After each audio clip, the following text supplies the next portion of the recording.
أعوذ بالله من الشيطان الرجيم. بسم الله الرحمن الرحيم. الحمد لله رب العالمين، والصلاة والسلام على أشرف الخلائق أجمعين، سيدنا وسيد الأولين والآخرين، حبيبنا وحبيب إله العالمين، إمام المرسلين وخاتم النبيين، أبي القاسم المصطفى محمد وعلى أهل بيته الطيبين الطاهرين الهداة المهديين المعصومين المظلومين، واللعنة الدائمة على أعداء الحق والدين. أما بعد، فقد قال رسول الله صلى الله عليه وآله وسلم: الوحدة خير من جليس السوء، والجليس الصالح خير من الوحدة، وإملاء الخير خير من السكوت، والسكوت خير من إملاء الشر. صدق رسول الله صلی اللہ علیہ وآلہ. یہ حدیث بھی ہماری اصطلاح میں متفق علیہ احادیث میں سے ہے، یعنی اس حدیث کو حاکم نیشاپوری نے مستدرک میں، جلال الدین سیوطی نے الجامع الصغیر میں، متقی ہندی نے کنز العمال میں، ابن عساکر نے تاریخ دمشق میں نقل کیا ہے، اور علماء امامیہ میں سے، علماء شیعہ میں سے علامہ حر عاملی نے وسائل الشیعہ میں، شیخ طوسی نے اپنی امالی میں، شیخ طبرسی نے مکارم الاخلاق میں، علامہ مجلسی نے بحار میں، اور اسی طرح بہت سے اور علماء نے اپنے اپنے مؤلفات میں اس حدیث مبارک کو نقل کیا ہے.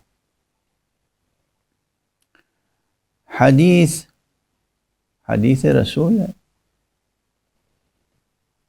ارشاد ہے: الوحدۃ خیر من جلیس السوء.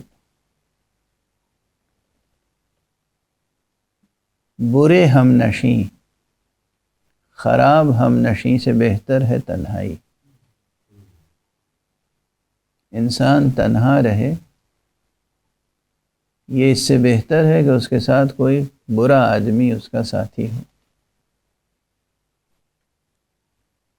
یہ چیزیں تقریباً وجدانیات میں سے ہیں، لیکن جب زبان نبوت سے نکلتی ہیں تو اس کی تاثیر بھی بڑھ جاتی ہے، اور یہ بات سمجھ میں آتی ہے کہ یہ کتنی اہم بات ہے، یہ ہماری غفلت کا شکار نہ ہو جائے، ہم اس امر کی طرف سے غافل نہ ہو جائیں. عموماً یہ ہوتا ہے کہ ایسی باتوں کی طرف سے غفلت ہو جاتی ہے. دوست بنانے میں انسان کو بہت محتاط ہونا چاہیے. ویسے بھی دوست کم ہی ملتے ہیں اس دنیا میں، اس خود غرض دنیا میں. مخلص دوست، اچھے ساتھی کم ملتے ہیں، بلکہ نہیں ملتے. لیکن اگر ملیں تو یہ احتیاط برتنی چاہیے کہ دیکھ لینا چاہیے کہ ان کے اپنے خصائل کیا ہیں، خصوصیات کیا ہیں، ان کے اوصاف کیا ہیں. برا ساتھی انسان کو جہنم تک پہنچا سکتا ہے. اس لیے حضرت نے فرمایا الوحدۃ خیر من جلیس السوء، ویسے بھی سب سے بہترین لمحات انسان کے تنہائی کے لمحات ہوتے ہیں، اس لیے کہ تنہائی میں اس کے ساتھ خدا ہوتا ہے، یا یہ کہ تنہائی میں اس کی توجہ خدا کی طرف زیادہ ہوتی ہے یا زیادہ ہو سکتی ہے۔ تنہائی وہ نعمت ہے کہ جس میں کوئی رکاوٹ نہیں ہوتی ہے التفات الی اللہ کے تعلق سے۔ تم میرے ساتھ ہوتے ہو گویا جب کوئی دوسرا نہیں ہوتا۔ یہ جو شعر ہے حکیم مومن خاں مومن کا، اس پر غالب نے اپنا پورا دیوان نظر کر دینے کے لیے آمادگی ظاہر کی تھی، تو اس میں ایک بات ہے، تم میرے ساتھ ہوتے ہو گویا جب کوئی دوسرا نہیں ہوتا۔ یہ جو تنہائی ہوتی ہے جہاں کوئی دوسرا نہیں ہوتا، وہاں انسان اللہ سبحانہ و تعالیٰ کی طرف مکمل طور پر ملتفت ہو سکتا ہے۔ تو یہ تنہائی زندگی کی سب سے بڑی نعمت ہے، اس سے بڑی نعمت کچھ نہیں ہے۔ اور اسی لیے آپ دیکھیں گے کہ علماء یا صلحاء، عرفاء، متقین، مؤمنین تنہائی کو پسند کرتے ہیں، اور تنہا رہنا بشرطے کہ التفات خدا کی طرف ہو بڑی سعادت کی بات ہے۔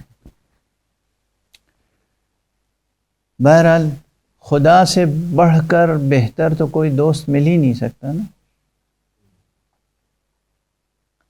خدا سے بڑھ کر کوئی حبیب یا محبوب نہیں ہو سکتا۔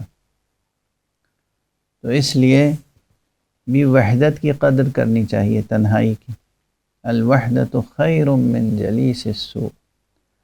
اگر اس بلندی سے نہ سوچیں، بات الہیات و عرفانیات تک نہ پہنچے اور صرف معاشرتی آداب تک ہو، تب بھی یہ حقیقت ہے کہ انسان تنہا رہے، اس سے بہتر ہے کہ اس کے ساتھ برے دوست، برے ساتھی ہوں۔ لیکن مردم بیزاری کی دعوت نہیں ہے، اس میں تعلیم نہیں ہے۔ دوسرا ہی فقرہ یہ ہے کہ والجلیس الصالح خیر من الوحدہ، اور نیک ہم نشیں تنہائی سے بہتر ہے۔ اب یہاں بھی دو باتیں ہیں، اگر عرفانیات اور وجدانیات کی سطح پر ہو تو نیک ہم نشیں وہ ہوگا جو انسان کی توجہ الی اللہ میں اضافے کا باعث ہو۔ انسان تنہا ہے، خدا کی طرف متوجہ ہے، اور ایک اور آ گیا، اب یہ بجائے اس کے کہ خدا کی طرف سے توجہ ہٹائے، یہ خدا کے ذکر میں اور اضافے کا باعث بن گیا۔ تو یہ جو نیک ہم نشیں ہے، یہ دوست ہے، یہ تنہائی سے بہتر ہے۔ اور اسی بنا پر حلقات ذکر کی فضیلت ہے، تنہائی میں ذکر کرے انسان، خلوت میں ذکر کرے، فضیلت کی بات ہے۔ لیکن اگر حلقہ قائم کر کے ذکر کرے تو چونکہ ذکر حق میں اضافہ ہو رہا ہے، اور انہماک میں اضافہ ہو رہا ہے، اشتیاق میں اضافہ ہو رہا ہے، تو وہ حلقہ ذکر بھی مبارک ہے۔ اسی لیے تنہائی کے مقابلے میں مجلس، آپ مجلسیں منعقد کرتے ہیں، حلقات ذکر ہی تو ہیں یہ، بشرطے کہ اس اہتمام سے ہوں، ان شرائط سے ہوں۔ تو مجلس کی فضیلت کیا ہے کہ اس میں ہم ہمتاً اپنے جسم، اپنے لباس، ہر چیز کی طرف سے توجہ ہٹ جاتی ہے، توجہ صرف ذکر حق ذکر اللہ یا ذکر اہل اللہ کی طرف ہوتی ہے. ذکر رسول، ذکر امام، اس کی طرف جب توجہ ہوتی ہے تو یہ ثواب میں اضافے کا باعث بنتا ہے، اور یہ انسان کا اس دنیا کی زندگی میں سب سے بڑا ذخیرہ ہے، سب سے بڑا ذخیرہ. الوحدۃ خیر من جلیس السوء والجلیس الصالح خیر من الوحدہ. نیک ساتھی، نیک دوست، نیک ہم نشیں، یہ وحدت و تنہائی سے بہتر ہے. اس کے بعد اسی سیاق و سباق میں جو فقرے ہیں، 2 فقرے وہ اور بھی اہم ہیں. وَإِمْلَاءُ الْخَيْرِ خَيْرٌ مِّنَ السُّكُوتِ. سکوت کی بہت تعریف کی گئی ہے حدیثوں میں بھی، بلکہ بعض تربیت کرنے والوں نے اپنے بعض شاگردوں کو دستور ہی دیا ہے سکوت کا، خاموش رہا کر. اس سکوت جو ہے بہت بڑی نعمت ہے، بہت فضیلتیں ہیں سکوت کی. اس سے پہلے ہم نے کسی کا قول نقل کیا ہے اسی سلسلے گفتگو میں کہ انسان 2 برس میں بولنا سیکھتا ہے، مگر 60 برس میں چپ رہنے کے آداب سیکھتا ہے. چپ رہنے کا سلیقہ اسے سیکھنے میں 60 برس لگ جاتے ہیں کہ کب موقع محل ہے ہم بولیں، کب موقع محل ہے نہ بولیں، کب ہماری بات سبب خیر و صلاح ہوگی اور کب ہماری کوئی بات سبب فتنہ ہو سکتی ہے. امر بالمعروف کے شرائط میں بھی یہ ہے کہ انسان اس وقت زبان کھولے امر بالمعروف کے لیے کہ جب اسے یہ یقین ہو کہ ہماری بات مؤثر واقع ہوگی، ہماری بات فتنے اور انتشار و تفرقے کا سبب نہیں بن جائے گی. اگر یہ معلوم ہو کہ ہماری بات سے تفرقہ ہو جائے گا، انتشار ہو جائے گا، فتنہ ہو جائے گا، تو وہ خاموشی بہتر ہے اس امر بالمعروف سے. تو یہاں بھی کہا گیا وَإِمْلَاءُ الْخَيْرِ خَيْرٌ مِّنَ السُّكُوتِ. خاموش رہنا بہت اچھی بات ہے، لیکن اچھی بات کہنا سکوت سے بہتر ہے. خاموش رہنے سے بہتر ہے کہ آپ اچھی بات کہیں. املاء الخیر، نیکی کا بیان کرنا سکوت سے بہتر ہے. والسکوت خیر من املاء الشر. اور کوئی نقصان دہ بات، کوئی ضرر رساں بات، کوئی شرانگیز بات، کوئی فتنہ انگیز بات کہنے سے بہتر ہے خاموشی. تو یہ دوستی اور خاموشی کا اتنا مکمل دستور ہے ان 4 فقروں میں کہ کسے دوست بنائیں اور کسے دوست نہ بنائیں، کب گفتگو کریں اور کب گفتگو نہ کریں. یہ ایک مکمل دستور العمل ہے جو حضرت صلی اللہ علیہ وآلہ وسلم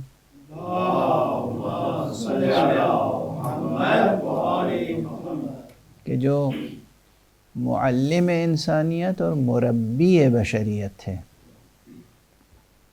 معلم بھی تھے، مربی بھی. مربی یعنی تربیت کرنے والا. آپ نے یہ تعلیم فرمائی. یہاں پر استطراداً اور بہت سی باتیں کہی جا سکتی ہیں، چونکہ بات سے بات نکلتی ہے. الحدیث ذو شجون، بات شاخ در شاخ آگے بڑھتی ہے، اور پھر حضور علیہ الصلاۃ والسلام کی زبان مبارک سے نکلی ہوئی بات ہو. جب یہاں سکوت اور گویائی اور دوستی اور تنہائی کا معیار قائم کیا جا رہا ہے، تو یہ اندازہ کیجئے کہ خود حضور علیہ الصلاۃ والسلام نے اپنی زندگی میں کیا معیار برتے ہوں گے. اور ائمہ اہل بیت علیہم الصلاۃ والسلام نے اپنی اپنی زندگیوں میں کیا کیا معیار برتے ہوں گے. اسی لیے آپ کے اصحاب خاص اور اصحاب سر، آپ کے رازدانوں کی تعداد بہت کم رہی ہمیشہ.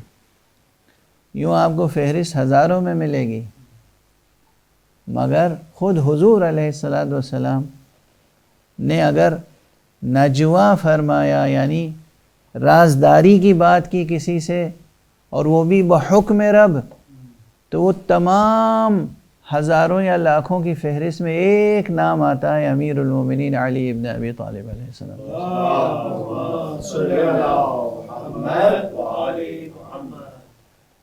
باقی جو فہرست ہے اس کی کوئی یہاں پر کوئی موازنہ میرا مقصود نہیں ہے. مثال عرض کر رہا ہوں. یہ مثال کوئی شخص تحقیق کرے کہ رسول اللہ صلی اللہ علیہ وآلہ وسلم نے نجوا کیا بحکم رب، رازداری کی باتیں کی امیر المومنین علی ابن ابی طالب علیہ السلام سے بحکم رب. اور اسی طرح آپ کے اوپر قیامت گزر گئی. گویا قیامت کسے کہتے ہیں؟ اب دیکھیے، آپ کہیں سے تشریف لا رہے ہیں اور آپ کے ساتھ آپ کے بظاہر چاہنے والے ہیں، اور چاہنے والے، آپ کے چاہنے والے آپ کی ہلاکت کے لیے، قتل کے لیے کوئی سازش کر لیں. اس سے بڑی قیامت ہوگی انسان کے لیے؟ نہیں ہو سکتی، کسی کے لیے نہیں ہو سکتی. حضور علیہ الصلاۃ والسلام تشریف لا رہے ہیں اور کچھ لوگوں نے جو آپ کے ساتھ ہیں اور ساتھی سمجھے جاتے ہیں، یہ سازش کر لی کہ حضور کے ناقے کو گھاٹی پر سے بھڑکا دیں اس طریقے سے کہ ناقہ گر جائے، آپ کی سواری گر جائے اور آپ شہید ہو جائیں، قتل ہو جائیں. باہتمام قدرت یہ سازش کھل گئی، راز فاش ہو گیا. حضور علیہ الصلاۃ والسلام نے سب کو جان لیا، پہچان لیا. تو پھر سب ناموں کا اعلان نہیں کیا ممبر پہ، اور اتنے ہزاروں یا لاکھوں صحابہ کی موجودگی میں رازدار کسے بنایا؟ ایک یا دو افراد. ایک کا نام زیادہ مشہور ہے، حضرت حذیفہ یمانی. آپ نے دیکھا احتیاط کا یہ اسلوب حضور علیہ الصلاۃ والسلام نے.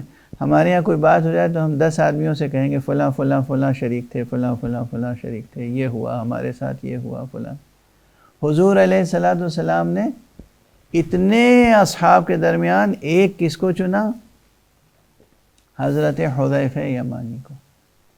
یہ مثالیں ہیں موجود کہ انسان کسے رازدار بنائے، کسے ہم جلیس بنائے، کسے ہم نشیں بنائے، کس سے گفتگو کرے، کس کو کیا ودیعت کرے، اور کیا کہے اور کیا نہ کہے، املاء خیر کرے اور املاء شر نہ کرے.